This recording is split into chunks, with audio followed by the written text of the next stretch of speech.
Welcome back to another episode of Faith and Family Fellowship Podcast. Once again, my name is Dallas here in snowy Texas here. Today, we have an amazing author joining us today, Anthony Nayagan. You're listening to the Faith and Family Fellowship Podcast. Pleasure to have you here today. How are you? Thank you, Dallas. It's good to be here with you. Thanks. And you were telling us that you are in Florida, enjoying the beautiful sunshine. You're at the beach today. You have all kinds of plans. I wish it's kind of cold here also, Yeah, as it is snowing in Dallas. So we are getting the aftermath of that, I yeah, guess, yeah. but we Bring are a back little cold. summer. Bring back summer. Yeah, We're going to be yeah, talking about yeah. your book Looking, today titled Ancient Wisdom and Modern Leadership: Insights for Timeless yeah. Innovation and Creativity. So, this modern Uh-huh. leadership and the ancient wisdom that go together there, I'm excited to dive into that. But before we do, Anthony, I just want to give you the opportunity to introduce yourself to our audience here today. What do they need to know about you to fully understand the book itself? Wow. Um, how much time we have? 5 minutes? Okay. 5 minutes is good. Um, Yeah, 5 minutes is well, good. okay. I think you are looking to hear my story, how I evolved over my life. Well, let me be as brief as I can be. See, as a child, I'm talking about 3, 4 years old.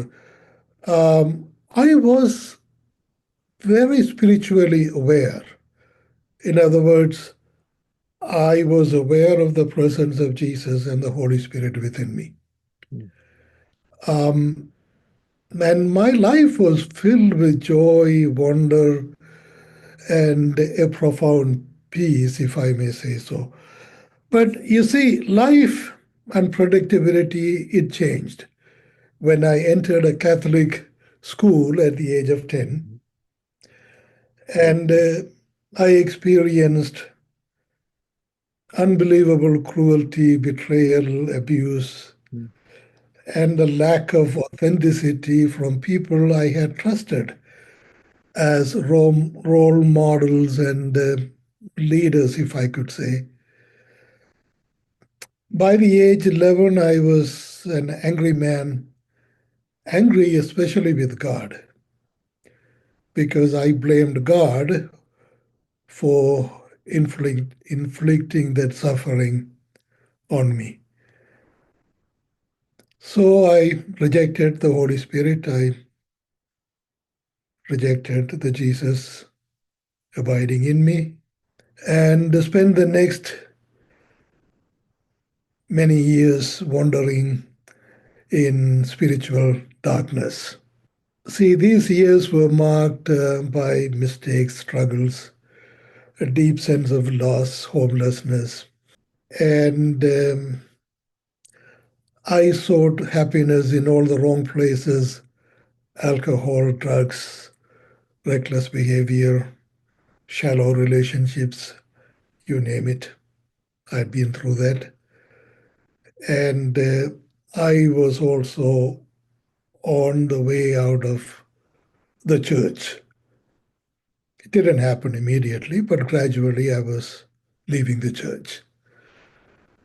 But you see, one thing that did not happen in all of these, that God never abandoned me. That I can testify to that. Yeah. See, when I was older and I guess broken enough, my life led me to India. See, India is a land of very rich spiritual heritage. Um, so, where I began my journey rediscovering myself, if I may say so, and I immersed myself in scriptures of other religions, Hinduism, Buddhism, even I studied Islam, Quran. And I became incredible mystics, men and women, a disciple of incredible mystics. And these are men and women whose wisdom and love radiated, literally radiated the essence of divinity, if I could say so. See, in India, and I learned not only through texts and scriptures, but through life itself, I learned a lot. I delved deeply into practices that brought me healing and the sort of clarity of my spirit. I learned traditional medicines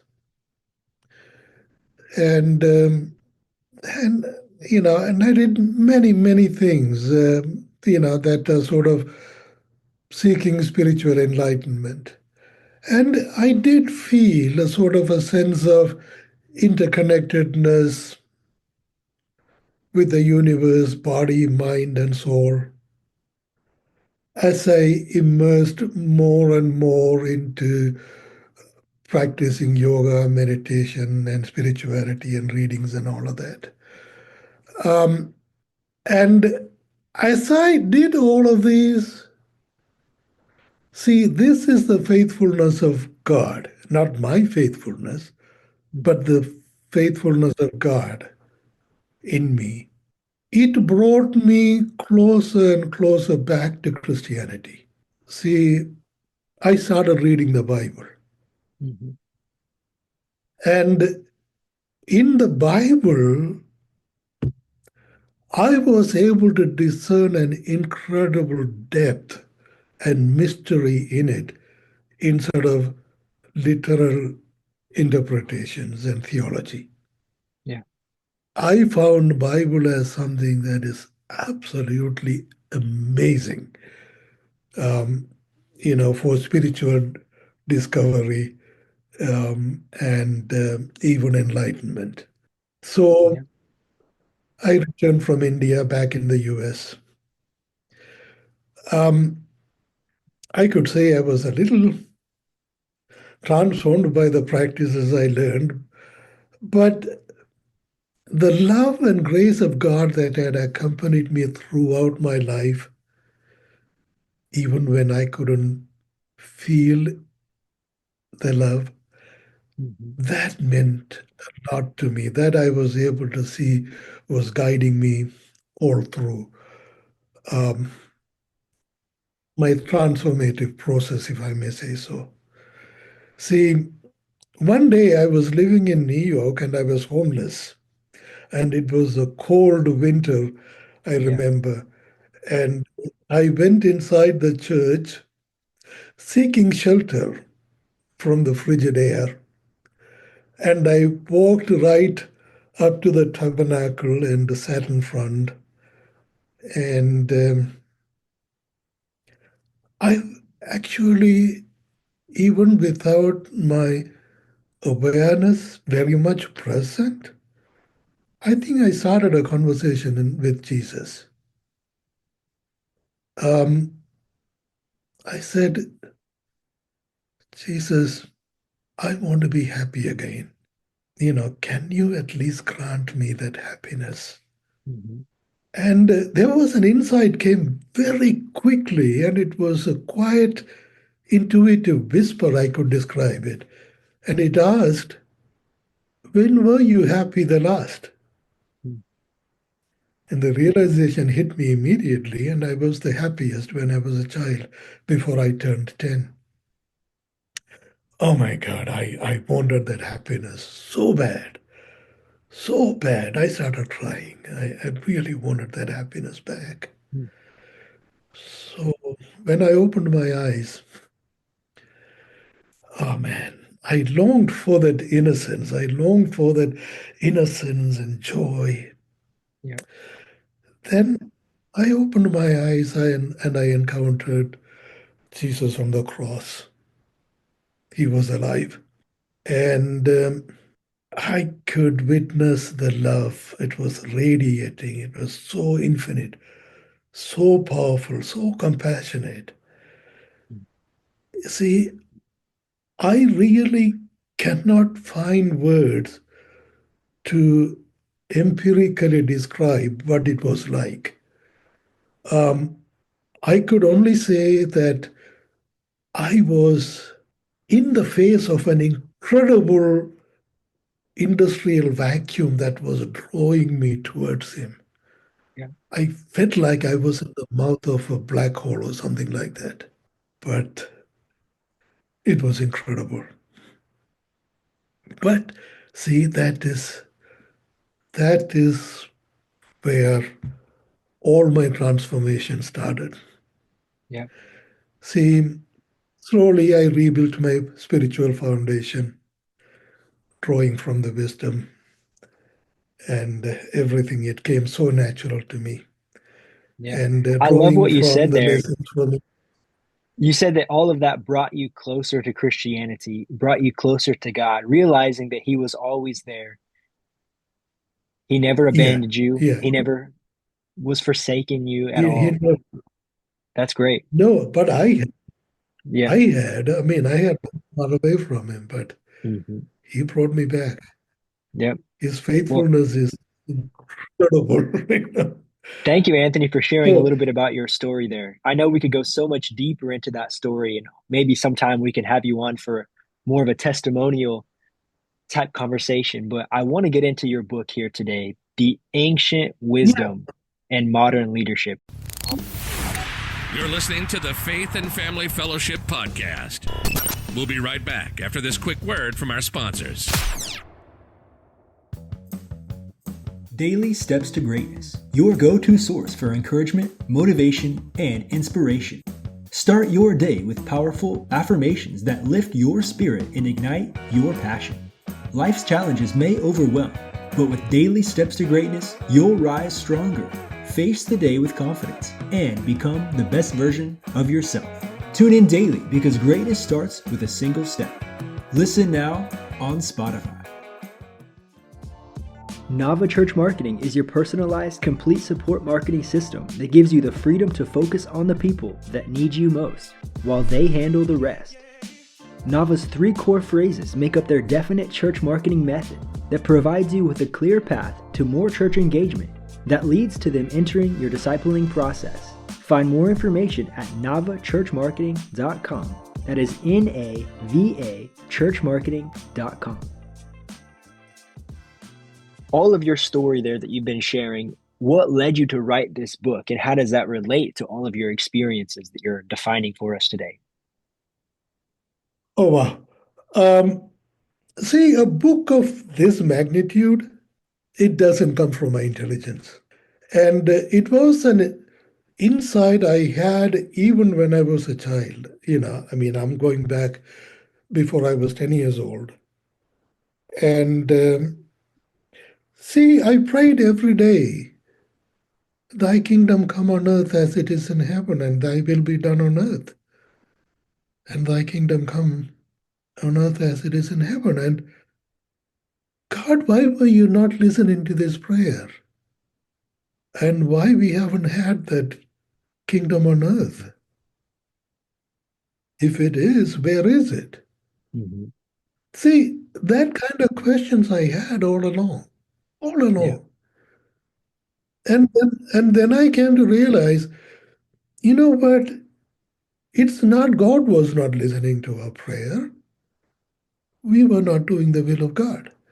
Yeah, that's so good because when we look at the synoptic gospels, Matthew, Mark, and Luke, Jesus describes the kingdom of heaven is like, and he described it's like he who finds treasure in a field and sells everything he has to find it.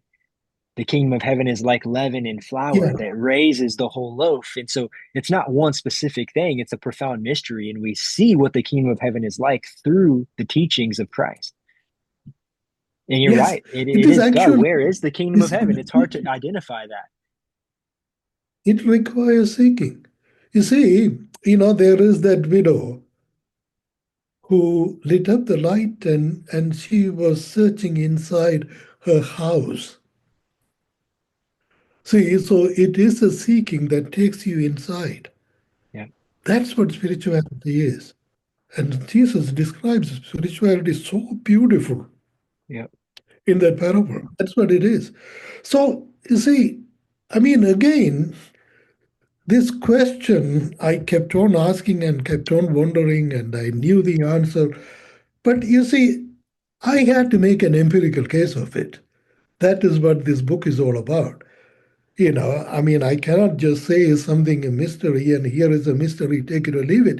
That's not how book ought to be written. The book Hmm. has to explain in logical order, Yeah. what it is. So the idea is how interconnected we are as the quantum physics explains us, that all of us are interconnected at a very, very deep level, at a conscious level. You see, this is precisely what Jesus was explaining to Philip. He said, I see what my Father is doing, and that's what I'm doing. See, that is the connectivity, divine Hmm. connectivity that I talk about in that book. Yeah. And in that connectivity, that is where the doing the will of God and the modern leadership and everything on Mm. the footsteps of Jesus comes into play. That's what this book explains. You coin a term, Does it make theistic sense? activism. It does make sense. Does this theactive activism go along with that? Like, can you explain what that means and how does that tie into that theory that you're saying Exactly. here? Theistic activism is actually it's a word salad. Forget that. Theistic activism is actually doing the will of God Mm. all the time. It is not a set of rules. It is not a set of intellectual ideas. It's following in the footsteps of Jesus. Mm. See, Jesus was able to see what the Father is doing. Yeah. And that is very well explained in quantum physics. You see, when two particles that were taken apart, they continued to behave in the same order and in the same dynamics. And that is proven for 100 years now. Okay, they have proven it. And so we are, as image and likeness of God, we are split particles. See, so Jesus was able to look into his soul. He doesn't have to, look up to heavens to see what the Father is doing. Hmm. His soul is exactly responding to the activities of our Father in heaven. And that is according to physics. It is not according to theology. According to physics, if there is a way we can get into a subconscious mind and even go deeper into our souls, we can see what the Father is doing. That is what Jesus was doing. That is how Jesus was so involved in theistic activism or divine entanglement Hmm. all his life, every step of the way. So can Yeah. we. That is what this book is challenging us to do. Something else within your book, you Does it make emphasize, sense? it does make sense. It does. You mentioned going beyond the traditional religious boundaries. Talk about this a little bit more. Ah, see, going beyond the traditional boundaries of religion. You see, when we talk about that, we need to, the fundamental idea is what is religion, what is spirituality? Are they connected? Or are they, put it another way, are they mutually inclusive or exclusive? The answer is both. You see, religion is a framework where Hmm. thoughtful people are having spiritual experiences. It provides a structure, rituals, doctrines, and belief systems that help guide people in their relationship with God or the universe. Spirituality, however, is a little different. It's a deeply personal journey. It's about seeking meaning, connection, and love on a personal and universal Hmm. level. When I say love, it means the love of God that I experienced when I witnessed it. You know, see, while religions nurtures on an intellectual belief system, spirituality thrives on that love. thrives on the mysteries of God, thrives on the wisdom of God. And the love, see, it's incredible. This love is the love, especially begins with yourself first. You have to love yourself. And that is the only way you can love your neighbor. Okay? Because Jesus tells you, you have to love your neighbor as you love yourself. Yeah. So it begins with loving yourself, then comes the neighbor, and then comes the universe. And then in all of these, God just blends in. He fits in. Yeah. That is the mercy and love of God. He's not going to be away from you when you are experiencing this kind of love in real life. See, many people have lived this life. Mhm. Okay, I'm not talking about something unique or unusual. Mahatma Gandhi did this, Mother Teresa did it. And even, take a look at the President Jimmy Carter. Mhm. In our lifetime, he did it. See, many people lived this life, the life of love and service. See, that's really what it is.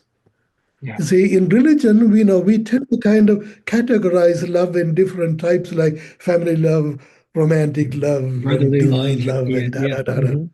Yeah.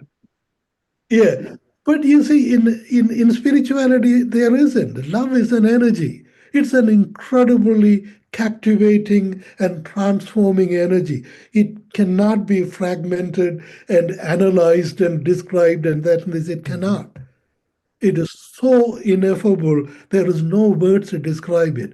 You have to experience it. Yep. Yep. That's what God is love. We need spirituality to is. experience that love. I absolutely agree. We need to experience Exactly. that love, which God is love. We need to experience Christ. Yeah.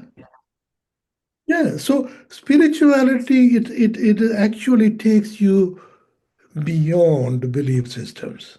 Mhm. Spirituality kind of brings you enormous amount of freedom, Yeah. and it makes you unbridled when it comes to expressing your freedom of love. That's really what it is. Mm. Okay, so and that is a spirituality that gives you such creative freedom and the innovative freedom and all sorts of things in your life. Mhm. There is no stopping, when you experience this kind of love. Does it answer the question? It does. It does. I want to go practical for a moment for the audience listening today.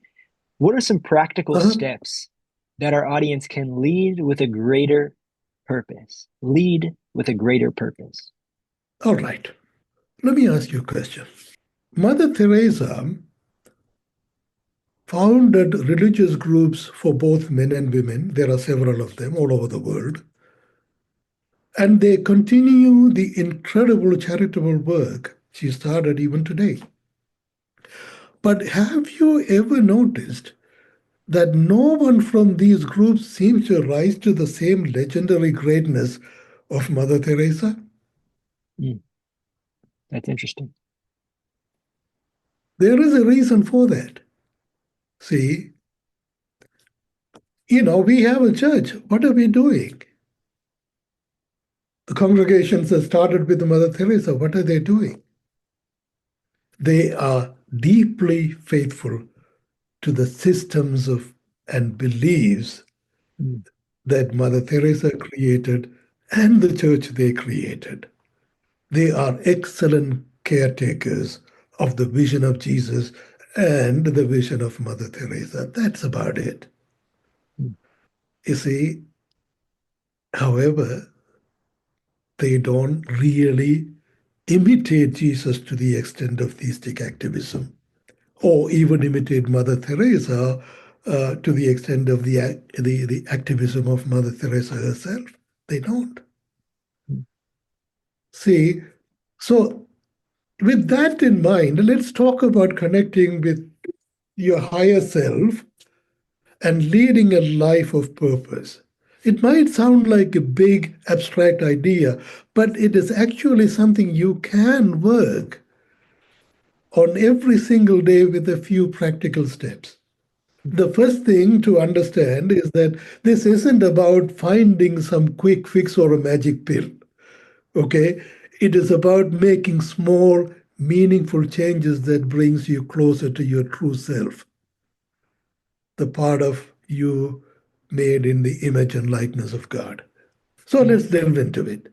Number one, embrace the freedom to grow and evolve beyond belief systems. See, it is in this freedom the Spirit reveals the wisdom, not knowledge, but the wisdom that shows you the deeper, all encompassing truth. Mm. Believe in that. And number second, embrace real love. Real love, meaning consider love as something, an infinite energy packed with emotions that Mhm. can transform everything it touches. So don't use your mind to love, use your heart to love, Mm. knowing that it is an energy. Yeah. Mind would expect a return from your love. Your heart doesn't, it just loves. Okay? Then the second, lead by serving. Follow the example of Jesus. Mm. Be the servant leader. Okay? You know, when you are a servant leader, believe it or not, the leader is eventually glorified by the activities of the people the leader serves. You see, I mean, for instance, take the example of Mother Teresa. She, who ended up being glorified at the end of it. Even though she was loving, she was giving, she was serving, she was doing Mhm. everything, but God was glorified in her. Yeah. Yeah. That's the idea of servant leadership. You have nothing to lose, but everything to gain. Yeah. Wow. Thank you, I mean, Anthony. take a look at, yeah, I mean, take a look at President Carter. See, God was glorified in the glory of President Jimmy Carter. That's the idea. Be that servant leader. Yeah. There's a lot to gain from it. Okay? And then keep learning and loving. You see, knowledge is so important to loving. I mean, you really have to keep on increasing the knowledge about your beloved. Without that, love cannot sustain itself. Mm. Even if it means your personal relationship, even if it means relationship with your, family members, your wife, your children. Keep on increasing on the knowledge. Mm. Keep on increasing. Seek that knowledge about your beloved all the time Yeah. and keep it on the increase. Okay? And let love and spirituality guide you. You know, it will. You will have wisdom if you do all of these, and the wisdom will guide you in enormous ways. That's the Mm. promise of Jesus. So, number one, believe in yourself, embrace love, serve others, and live with curiosity. And Yeah. you will naturally begin to experience what I call divine engagement. Because when you have a life like this, God cannot leave you alone. You see, Mm. there is a saying in Hinduism. You know what it says? Mm. God is a devotee to his own devotees. Mm. In other words, God is devoted to his devotees. Yeah. Okay. Well, So Anthony, he thank you so cannot leave you much. alone. Thank you for sharing your Yeah. story today, your book today. Can you tell the audience what is the title of the book one more time and how we can connect with you and purchase this book for ourselves? All right. Um, the name of the book is Ancient Wisdom and Modern Leadership. Um, if I can show you, this is what it is. Can you see it? Okay. It's Ancient Wisdom and Modern Leadership Insights for Timeless Innovation and Creativity. That's the name of the book. My name is Anthony Nayagan, spelt Nayagan. Nayagan. You can search in my name. You can search in the name of the book. You will find it. It's available on Amazon. And when you get that book, and the back of the book, there are ways you can contact me directly. And I am here to serve you. I am a servant of God, and I'm very eager to serve you. Excellent. Well, Anthony, thank you for your time. Once again, I want to thank you for joining us, sharing a little bit about your life, this book itself. I want to connect with our audience and encourage them to search this book out. There is a link in the description below. Thank you so much. This is the Faith and Family Fellowship podcast, and we hope to see you back on another episode. Thank you so much, and thank you so much for having me. God bless you, and God bless all of you who are listening to this. Thank you so much. You've just listened to the Faith and Family Fellowship podcast. Faith and Family Fellowship podcast was recorded live in studio with final editing made before uploading. Subscribe today to Faith and Family Fellowship podcast on iTunes or Google Play. Don't miss the next episode on Faith and Family Fellowship podcast.